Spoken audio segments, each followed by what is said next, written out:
Didik TV KPM.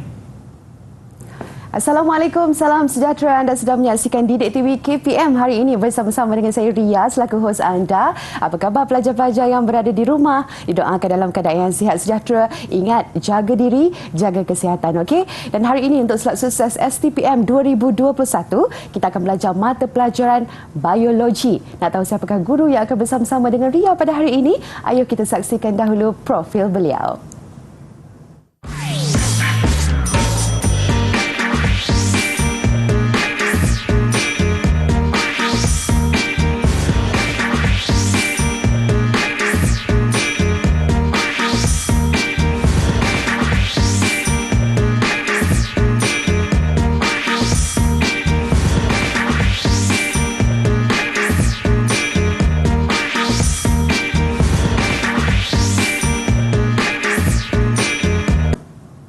Baik, itulah dia, kita dapat saksikan profil guru kita pada hari ini. Dengan itu saya ingin mengalu-alukan kedatangan Cikgu Charles Junior. Assalamualaikum Cikgu. Waalaikumsalam. Apa khabar? Sihat, Alhamdulillah sihat. Okey, apa khabar? Baik, Alhamdulillah. Dan hari ini kita tahu Cikgu, kita akan belajar mata pelajaran biologi untuk sukses STPM 2021.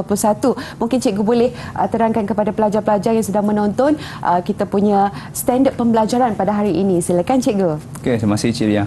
Okey, selamat pagi kepada semua pelajar yang berada di rumah. Okey, hari ini cikgu akan membincangkan format dan juga teknik macam mana pelajar boleh tackle kertas biologi STPM semester 3. Okey, so without any further ado, let's continue. Okey, kepada semua pelajar yang berada di rumah, rasanya pelajar pun tahu kan kita punya format kertas soalan biologi STPM P3 ataupun semester 3 ini macam mana. Untuk pelajar yang dah lupa ataupun tak ingat, cikgu clarify semula. Alright. So, untuk section A, semua pelajar tahu ada 15 markah. Cuma satu cikgu nak bagi tahu. Kertas soalan biologi ini jumlah masa yang diperuntukkan ialah 90 minit dan masa ini memang cukup untuk pelajar jawab semua soalan dalam 3 section di dalam kertas biologi ini. Okey. So, untuk section A ada 15 markah. So, maksudnya secara roughly calon atau pelajar ada masa 15 minit untuk selesaikan section A. Okey. Dan jika pelajar tengok di sini, section A ada 15 soalan beraneka pilihan. Okey. Dan calon wajib menjawab semua soalan yang ada di dalam section A ini. Tak boleh pilih soalan, tak boleh skip, wajib jawab semua. Okay. Dan untuk section B ada 15 markah juga, iaitu 8 tambah 7. So maksudnya soalan nombor 16 dan soalan nombor 17 berada di section B. Dan jika soalan nombor 16 mempunyai 7 markah, soalan nombor 17 ada 8 markah. Dan jika soalan nombor 16 ada 8 markah, soalan nombor 17 ada 7 markah. Okey, dia either one, salah satu. Dan untuk section B ini, semua calon wajib jawab semua soalan di sini, iaitu 2 buah soalan structure. Okey. Dan jika calon bertanya macam mana bentuk soalan struktur ini? Adakah dia panjang? Adakah dia pendek? Selalunya soalan struktur ini agak panjang sedikit. Tapi tidak lebih kepada esei. Esei ini calon boleh jumpa soalnya dalam section C. Dan dalam section C, sama juga pembahagian markah dia 8 tambah 7 markah. Di mana calon diberi diberi 3 soalan dan calon wajib menjawab 2 soalan. Okey. Dan dalam 2 soalan ini, jumlah 2 soalan ini ialah 30 markah, di mana satu soalan akan membawa 15 markah. Contohnya, jika calon memilih untuk menjawab soalan nombor 18, ada 15 markah peruntukan di sini. Soalan nombor 19 pun sama juga 15 markah dan soalan nombor 20 pun 15 markah. So maksudnya calon kena pilih 2 soalan daripada 3 soalan. Okey. Selalunya, ada calon yang menjawab semua 3 soalan di dalam section C ini. Cikgu tidak galakkan calon untuk menjawab semua 3 soalan. sebaiknya hanya pilih 2 soalan yang calon rasakan calon mampu jawab. Okey, dan mampu jawab dengan cara yang terbaik sekali, dengan keyakinan yang tinggi, dan calon yakin 2 soalan ini calon boleh menulis dengan huraian yang di mana calon boleh markah yang paling tinggi sekali. Okey. Okey, baiklah, itulah dia format untuk menjawab soalan bagi biologi kertas 3 untuk bahagian A, B dan juga C. Kita akan kembali untuk kita tahu intipati bahagian A pula. Jangan ke mana-mana, terus kekal bersama kami dalam Didik TV KPM. Didik TV KPM. Anda kembali bersama Ria dalam Sukses STPM 2021. Hari ini kita nak belajar mata pelajaran biologi kertas 3 dan Ria masih lagi bersama-sama dengan Cikgu Charles Junior. Baik Cikgu, kita nak teruskan untuk bahagian A, silakan. Okey. Terima kasih Cik Ria. Okey, so pelajar, kita teruskan dengan section A. Okey. Seperti yang cikgu beritahu tadi, section A ini ada 15 soalan beraneka pilihan yang wajib dijawab oleh semua calon. Tidak boleh pilih soalan. Okey. Dan cikgu cadangkan calon peruntukan masa 1 minit untuk menjawab 1 buah soalan. Okay? Jangan lebih daripada 1 minit. So, cara yang terbaik untuk calon dapat menjawab 1 soalan dalam 1 minit ialah dengan banyak melakukan ulang kaji. Okay? Selalu buat soalan yang tahun lepas, tahun sebelum-sebelumnya. Dan set timer. Set timer di mana 1 soalan calon mesti berupaya selesaikan dalam tempoh 1 minit. Tidak boleh lebih. Okay? Dan seperti di sekolah, cikgu selalu beritahu pelajar-pelajar cikgu perkara yang sama, iaitu selalu cuba selesaikan 1 soalan dalam masa 1 minit. Jika lebih 1 minit, paling lebih pun tidak lebih 2 minit. Tidak boleh lebih. Okay? Okey, untuk soalan yang pertama, cikgu nak bincang dengan pelajar yang berada di rumah. Okay. Cikgu ambil soalan daripada STPM tahun 2019. Okay. Soalan dia berbunyi, contohnya, okay, which will not affect the population growth. Okay, now, calon yang berada di rumah, dalam soalan STPM ini, soalan section A ini, setiap soalan telah digubal di mana terdapat hanya 1 key answer, okay, dan 3 distractors. So, calon mesti bijak untuk mengenal pasti mana satukah distractors dan mana satu key answers dia. Okay. Cara yang paling senang ialah, okay, tengok berbalik kepada soalan ini, okay, mana faktor yang tidak mempengaruhi pertumbuhan sesuatu populasi. Okay. Jika calon tengok option A ini, okay, migration. Migration means bermaksud migrasi. Migrasi ini di mana satu keadaan di mana ada pertambahan populasi sebab adanya perpindahan sekumpulan populasi ke suatu populasi yang lama. So ini secara langsung akan menambahkan populasi itu. Betul kan? So ini mempengaruhi population growth, okay, of an environment. Jadi A ini memang option yang tak betul. Maksudnya bukan key answer tetapi distractor. Okay, so kita cancel. So kita telah kena pasti ini ialah distractor yang pertama. Okay, dalam 4 option ini ialah distractor yang pertama. Tengok option yang kedua pula, mortality. Mortality ialah kematian, okay, ataupun death. So bila ada kematian dalam suatu populasi, mestilah population growth itu akan berkurangan. It's pretty obvious. So B ini pun mestilah distractor, bukannya key answers. Okay. Now, next is natality. Natality is birth or birth rate. So, birth, it will give rise to the population number. So, natality should be one of the distractor. It cannot be the key answer. Okay, so kita cross out. So, now A, B dan C, kita telah cross out option jawapan ini. Kita telah kenal pastikan ini ialah distractor. So, yang tinggal hanyalah mutation. Now, mutation, it doesn't change the population growth because if an individual or many individuals in that population, okay, undergoes mutation, their numbers doesn't decrease or increase. The mutation it stays there. Boleh faham pelajar yang berada di rumah? Okay, so A, B dan D ialah distractors. C ialah key answer. Jadi pelajar boleh pilih C sebagai key answer. So poin cikgu ialah semasa pelajar ataupun calon terima soalan, sila baca soalan dengan tenang dan cuba kenal pastikan distractors dengan key answer. Alright. So poin yang pertama tips yang pertama cikgu nak bagi tahu di sini ialah cross out the distractors that are unrelated to the questions. Okay? Or which are obviously wrong. Okay, boleh ya? Contoh soalan yang nombor 2 pula. Okay? The conditions of a woman are given below. So ada satu jadual di sini. Ada satu table di sini.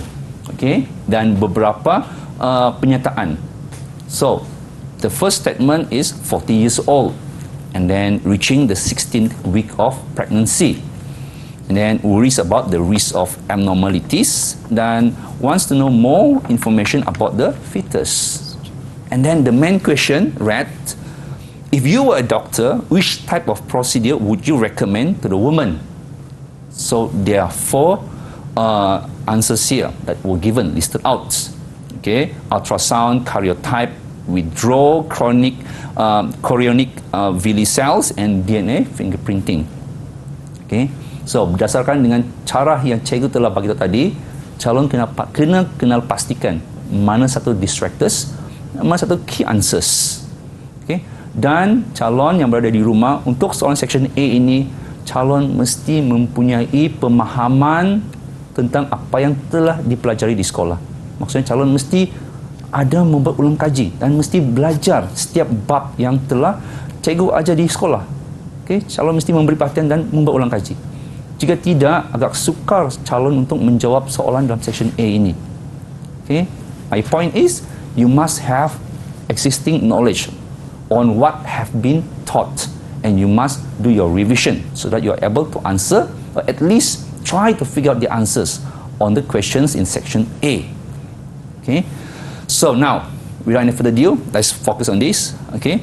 So, if you recall, okay, you have studied about amniosynthesis and chorionic villus sampling.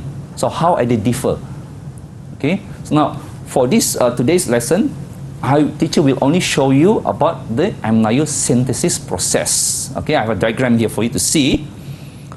So if you recall, in amniosynthesis, okay, the amniotic fluid from the mother's womb is taken out. Okay, is taken out and karyotyping must be done to identify what are the abnormalities. Okay, so now balik kepada statement yang telah diberi di sini. Okay, mother itu berumur 40 tahun ke atas. 40 tahun.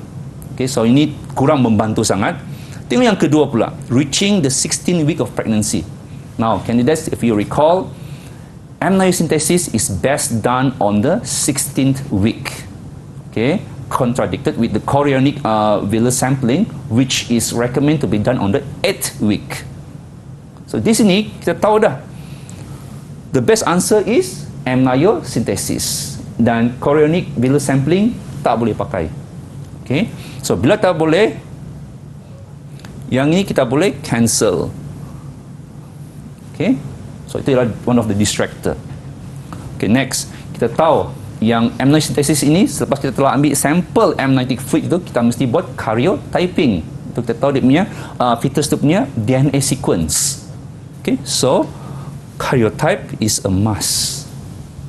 Okay. Okay, next, worries about the risk of abnormalities. Ya, memanglah ultrasound, karyotype ini kita boleh gunakan untuk menilai risk of abnormalities untuk fetus itu.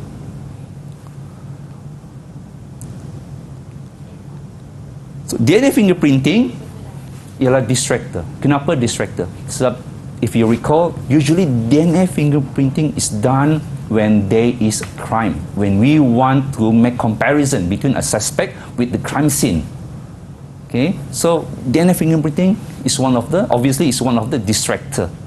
So what's left is only ultrasound and karyotype.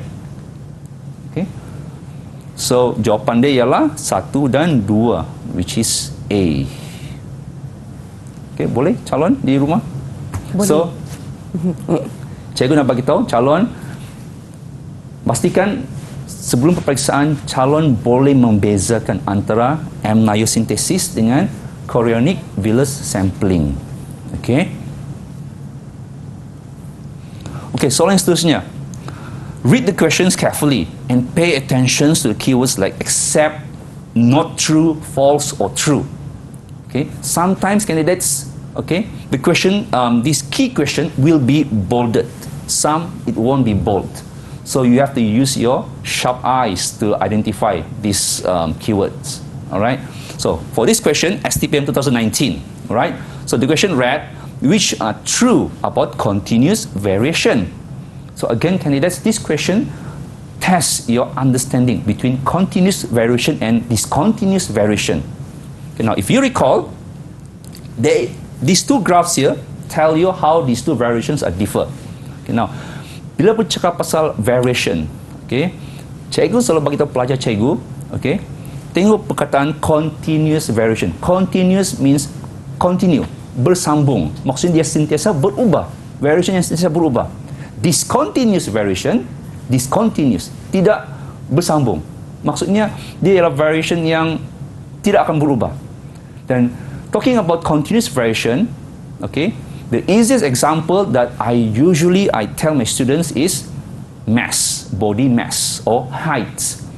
Like your height, it keeps on changing as you growing up. Your mass, your body mass, obviously, it keeps on changing, right? Year by year. Okay? If you overeat, obviously your body mass will further increase. If you don't eat much, your body weight might decrease. Okay, so now tengok yang option jawapan pertama, shows a discrete distribution. Okay, discrete distribution. Ini untuk continuous variation, bentuk graf ialah bell shape. This is not a discrete distribution. This is a discrete distribution, which is shown by discontinuous variation. So meaning to say, option 1 bukannya jawapan. It is one of the distractor. Okay. Next, the characteristics that can be measured. Yes, your body mass. Can you measure your body mass? Can you measure your height? Yes, you are able to. So nombor 2 ini mesti one of the key answer. Okay, so this one is not one of the key answer, yet it is the distractor. Nombor 3, not affected by environmental factors.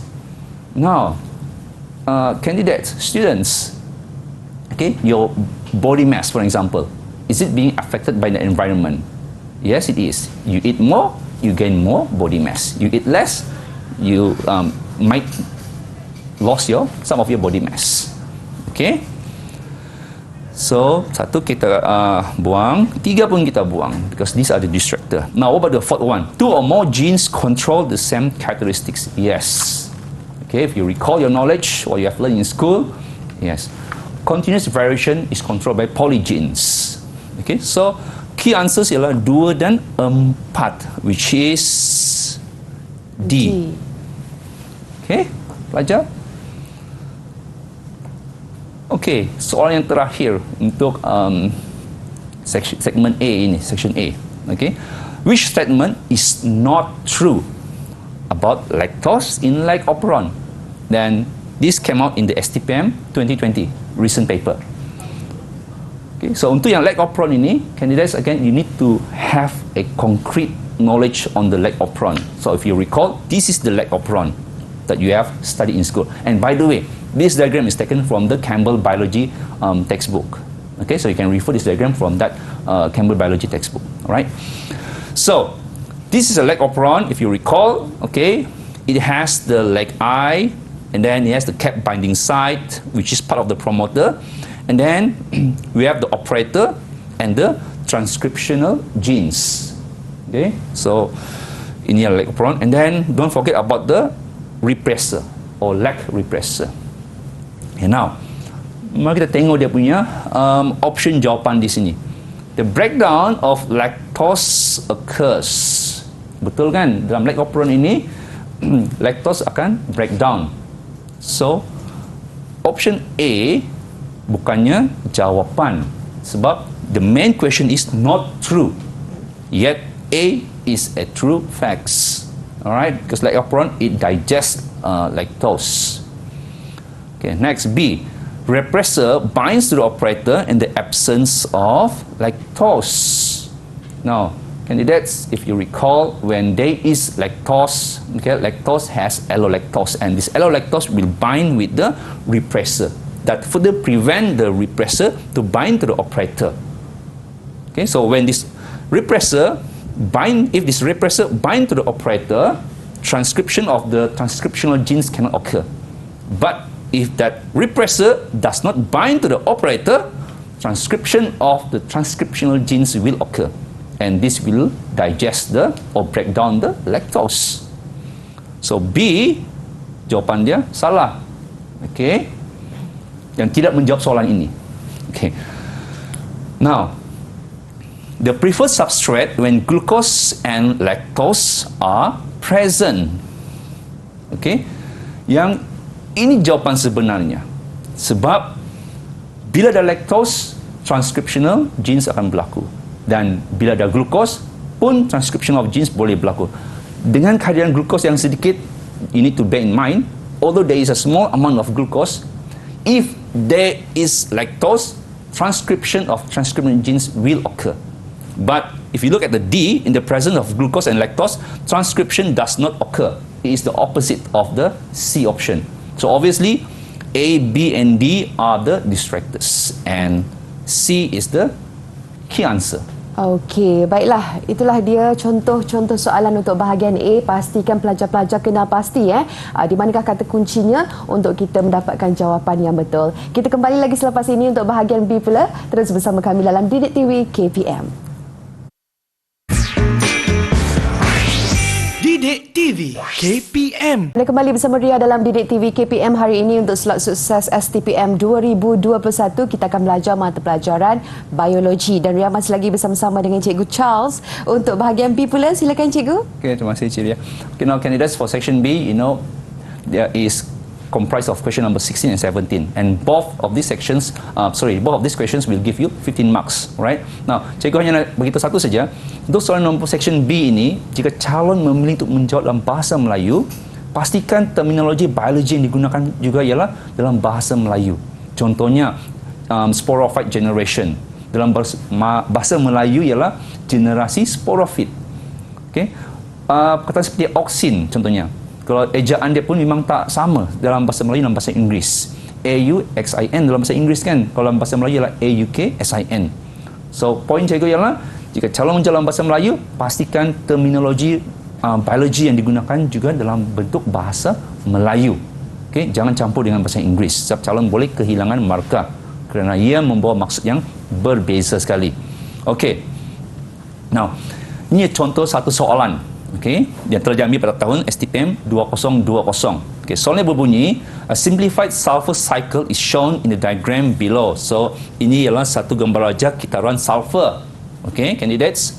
Now, untuk soalan section B ini, calon kenal pastikan antara state dengan identify or explain. Contohnya, kalau explain maksudnya memerlukan penjelasan yang lebih lanjut daripada calon. Tapi kalau setakat state ataupun identify, so candidates, you only stating the answers without any further explanation and reasoning. Okay, satu jawapan yang pendek cukup dah. Tidak perlu jawapan yang panjang lebar. Okay, so the length of your answer is based on the answer space given and the marks allocated.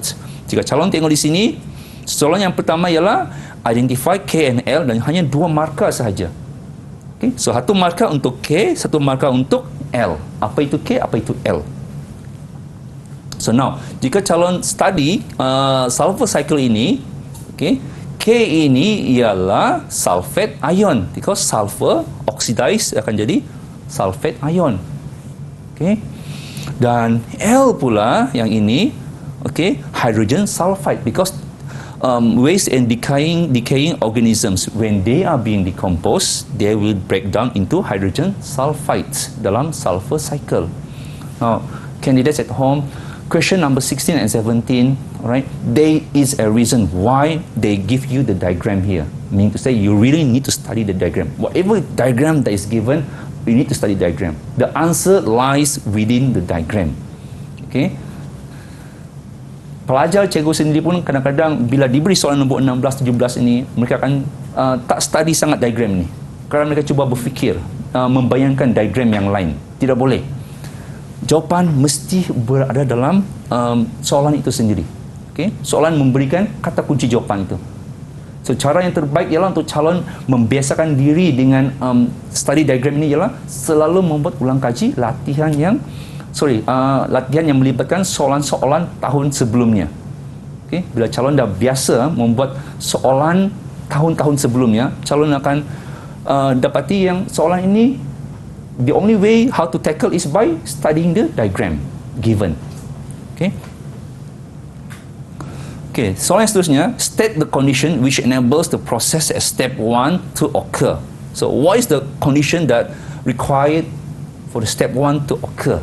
Okay, seperti yang cikgu beritahu sebelum ini, jawapan yang ringkas sahaja. Sebab soalan dia pun berbunyi states. Okay, tak perlu tulis semula soalan dalam jawapan itu. So, the presence of oxygen. Okay, kalau kita tengok di sini, waste and decaying organism. Okay, now, decomposers are bacteria or microorganisms, and they are living things. Okay, and they need oxygen. Okay, to decompose any organic matters. So, presence of oxygen. Nampak? Sangat mudah kan? Okay, so yang seterusnya, at which steps do the following processes take place? Okay, satu reduction dan yang kedua ialah oxidation. Di mana berlakunya proses reduction dan oxidation di dalam step 1, 2, 3 dan 4 ini. So reduction ialah step 4. Boleh nampak kan macam mana pembentukan hydrogen sulfide is via reduction. And then oxidation obviously is step 1, step 2 and step 3. Okay. Dan jika calon tengok di sini, pembagian markah untuk step reduction iaitu step 4 hanya satu markah saja. Dan untuk oxidation ada dua markah di sini. So dua markah maksudnya ada dua jawapan yang diperlukan. Okay. So step 1, step 2 or step 3. Now candidates, if the question asks you for only one answer, you only give one answer. If the question asks you for two answers, you only give two answers, not more than that. Why is it so? Now, let's say for this particular question, okay, 2 marks were allocated, so this question requires two answers from you. Let's say you give 3. You write there step 1, okay, and then you write there step 2, and then you just simply write another step, which is step 4, which you think it is one of the answer. So, 2 correct answers and 1 wrong answer. So, what will happen? You lost all the marks here. Sebab kenapa? Jawapan yang akhir ini salah. So, ini membayangkan pemahaman calon salah. So, jawapan calon yang awal ini tak diterima. So, semuanya salah. So, poin cikgu ialah, jika soalan bertanya satu jawapan, beri satu jawapan. Jangan beri lebih. Okay? Jika jawapan yang calon beri itu betul, calon dapat markah. Tak apa. Tapi jika salah, calon kehilangan markah. So, candidates, write only the needed answers. Be 100% confident in your answer. I always tell my students like this. You must be confident. Write answers that you feel really sure that is the answer for that question. If it's not, then don't write it at all. Right? Okay, now, soalan seterusnya, why the bacteria involved in step 2 are present in shallow waters and above decaying organic matters? 2 markah. So, ada 2 jawapan di sini. Sekurang-kurangnya kena bagi 2 jawapan. So, the bacteria is a photosynthetic bacteria. Betul kan? On shallow waters. Bakteria yang di atas permukaan air ini, on shallow waters, it needs the sunlight. Okay, to do photosynthesis. Kalau bakteria yang di dasar laut, contohnya, in deep water, it is not a photosynthetic bacteria. Okay? So, the bacteria is a photosynthetic bacteria, okay, that oxidize hydrogen sulfide to sulfur. So, dalam kalau calon ingat, dalam sulfur cycle hanya melibatkan pertukaran daripada sulfur ke sulfur oxide ataupun sulfide ions ataupun ke hydrogen sulfide. Dia tak lari daripada ini. Hanya di sekitar 3 compound ini sahaja. Okay. So candidates, write your answer in short and simple sentence. Do not rewrite the question. Okay, nampak jawapan di sini pun hanya ringkas sahaja. Okay, tidak panjang dan cikgu tidak menulis semula soalan di dalam jawapan. Now, soalan yang seterusnya. Okay, STPM 2020. The structure of a tRNA is shown in the diagram below. Okay, ini gambar aja tRNA. Okay, name P and then name the enzyme involved in the production of tRNA. Okay, name P dan hanya satu markah. So calon tahu dah, hanya satu jawapan yang ringkas saja. Apakah P ini?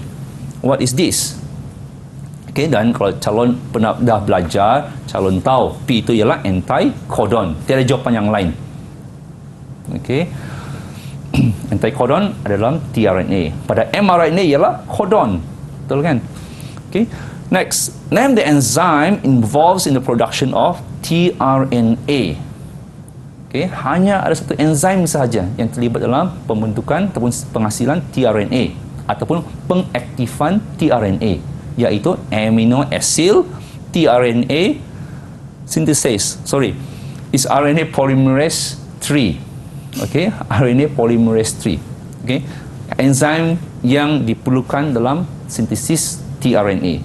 Dalam pengaktifan tRNA ialah amino acid tRNA synthesis. Okay, now RNA polymerase 3 ini, jika calon ingat, calon telah belajar ada 3 jenis RNA polymerase. RNA polymerase 1, RNA polymerase 2 dan RNA polymerase 3. So, pada tahap sekarang, calon sepertinya telah boleh membezakan antara 3 jenis enzim ini dan dari segi fungsi mereka. Okay, RNA polymerase 1, polymerase 2 dan polymerase 3. Dan bila masa mereka ini diperlukan. Okay. Okay, now, untuk soalan yang seterusnya, circle on the diagram the attachment site of an amino acid. Okay. Calon, untuk soalan yang melibatkan calon melukis, melakar. Okay. Sesuatu gambar raja, pastikan calon melukis atau melakar itu dengan tepat sekali. Contohnya yang ini, di manakah attachment site of an amino acid? Obviously di 3'. So macam mana nak lakar 3' itu, nak bulatkan dia ataupun nak square ke? Okay, cikgu cadangkan calon bulatkan saja, dan masa bulatkan itu bulatkan dengan tepat. Okay, calon tahu di sini, so bulatkan di sini. Jangan bulatkan sehingga melangkaui bukan yang sepatutnya. Contohnya di sini cikgu bulatkan sehingga terkena pada 5'. Jawapan dah salah dah, tak betul lah. Okay, ataupun calon simply bulat macam ni, tak boleh. Ataupun bulat ke 5 ni, macam ni pun tak boleh. Hanya bulat pada kawasan yang sepatutnya saja. Okay. Name the enzyme that catalyze the attachment of amino acid to the tRNA. Yang ini cikgu dah tersebut tadi, iaitu amino acid tRNA synthetase. Okay. Dan calon bertanya, pelajar cikgu pun selalunya kadang-kadang mereka terlepas perkataan synthetase ini. Adakah jawapan ini betul? Kalau amino acid tRNA, salah, tak boleh. Okay, amino acid tRNA synthetase. Dan candidates, please watch out for dependent type of question. For this type of question is dependent type, meaning to say you have 1 and 2 here. If you got the 1 wrong, obviously your number 2 here also wrong. Okay, because how are you able to explain number 2 when the number 1 you got it wrong already? Okay. Now, next question, what is the complementary codon of P? Okay. Jika calon masih ingat, okay, ini adalah satu gambar raja translation. Okay, gambar raja menunjukkan translation. Okay. Dan jawapan di sini menunjukkan UUC 5' to 3'. Macam mana jawapan macam itu? Okay. Kalau calon tengok, attachment site ini bermula pada 3', betul? Dan ini ialah anti-codon. Bila dia komplement dengan mRNA, mesti pada mRNA itu bermula pada 5', dan dibaca ke 3'. Yang 5' ini mesti komplement dengan 3' ini. Okey, mesti komplement. So sini tak boleh 3 prime. So jawapan dia mesti bermula dengan 5 prime. Dan daripada gambar ajar ini pun calon boleh nampak kan. Okey. Pembacaan pada tRNA itu, pada mRNA itu bermula pada 5 prime. Dan complementary codon untuk A ialah U. A, U dan G ialah C. So 5 prime U C 3 prime. Now, state 2 main functions of tRNA. States. Okay, so translates the codon on mRNA and transfers corresponding amino acid to the ribosome. Okey, baiklah. Itulah dia, selesai sudah bahagian B. Saya pasti penerangan oleh Cikgu Charles tadi sedikit sebanyak dapat membantu para pelajar STPM 2021 untuk menjawab dengan cemerlang. Kita kembali dengan bahagian C pula selepas ini. Terus bersama kami dalam Didik TV KPM. Didik TV KPM.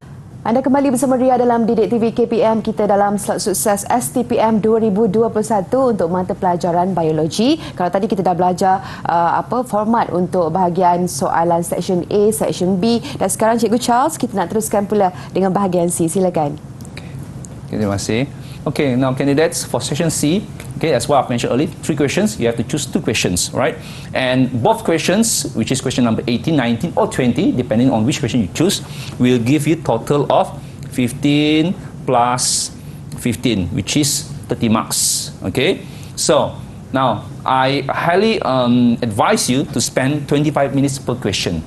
So overall, since you are going to answer 2 questions, that would be 50 minutes altogether. Okay, so now students, only decide the 2 essay questions that you can answer confidently. All right? And do not draw your diagrams to represent your answers unless in the question stated with the aid of a diagram.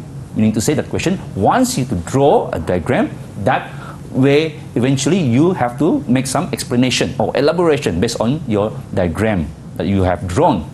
Okay? So now, candidates, I'm sure you have seen or come across these 3 types of questions that usually come in the exam, which is describe, differentiate, and explain. How do they differ with each other? Now, for describe, it requires discussion that is fixed and not influenced or exploited by factors or conditions. Example, like SPM 2020, all right, the recent exam. Describe allopatric speciation. Okay, and with the aid of label diagrams, describe the Michelson install experiment of DNA replication. Okay, ataupun senang cerita, describe ini, jawapan untuk soalan yang berbunyi describe hanya copy paste dengan apa yang calon telah belajar saja. Okay, now when it comes to differentiate, it requires candidates to give concrete comparison between subjects or parameters in the question. Okay, so one of the example question is differentiate between missense and nonsense mutations. Okay. Then explain requires discussion on unfixed or exploited conditions. Okay. Stated in the question, answers will be very dependent on the situation given in the question. Contohnya, explain how disruptive selection can cause speciation. And usually candidates, you will only answer about disruptive selection, but you can't relate with the speciation. So for question that read, explain, you have to be very careful. Okay, your answers depends on the keywords of the questions. Okay, now tengok jawapan untuk soalan yang pertama, iaitu describe allopatric speciation.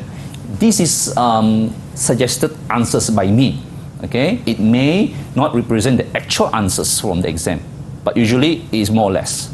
Okay, so now P1 means point number 1. Okay, so when you describing allopatric speciation, you can start your essay with intraspecific speciation, where a population is separated into 2 DIMS via spatial barriers such as mountain range, oceans, or river.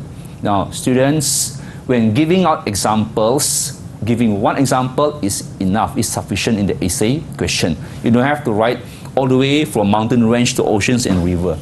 Okay, so for the purpose of teaching, so I just give you all the answers that I can think of. So bagi satu pun cukup dah sebenarnya. Okay. Okay, untuk yang P3, both DIMS are isolated from each other, and this leads to reproductive isolation. And then selepas berlakunya reproductive isolation, gene flow between two dims will be interrupted ataupun interbreeding between two dims is prevented.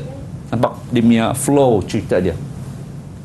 Okay, so each dim undergoes different selection pressure that leads to changes in genotype frequencies. Prolonged separation causes the dims to genetically isolate. Adaptable alleles are passed on to the offspring, and then the two subpopulations cannot reproduce to form fertile offspring, and this leads to speciation. So students, you can see the flow, how the allopatric speciation occurs, right? How it's being written in such a way that describing the allopatric speciation. Okay, now next question. With the aid of label diagram, describe the mesosomal stall experiment. Okay, so calon kena lukis gambar aja, because the question says with the aid of a diagram.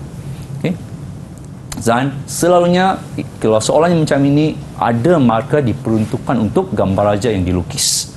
Okay, so ini gambar aja yang calon kena lukis. Okay, so lukis test tube tu dengan betul dan labelkan test tube tu.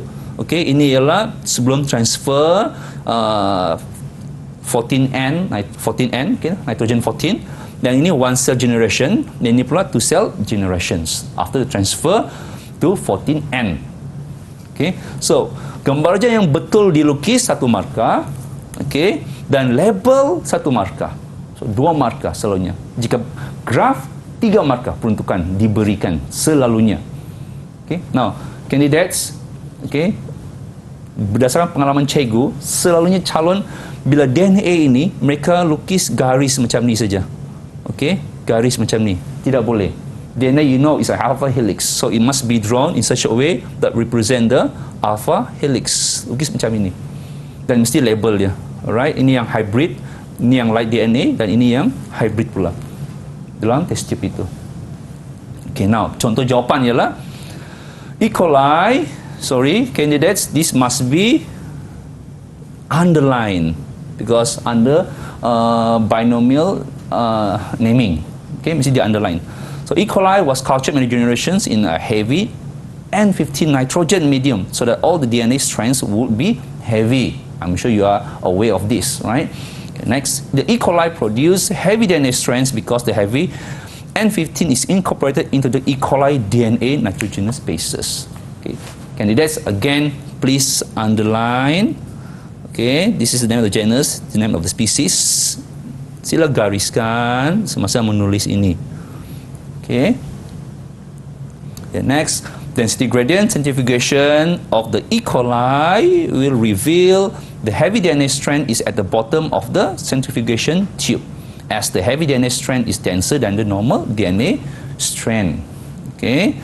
And then the E. coli was then transferred and cultured, okay, in a medium with normal N14 nitrogen, so that the newly synthesized DNA strands will be light.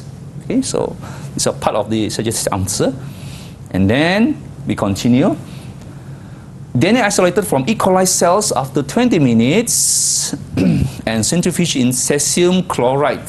Okay, students, to separate DNA into bands based on density. Okay.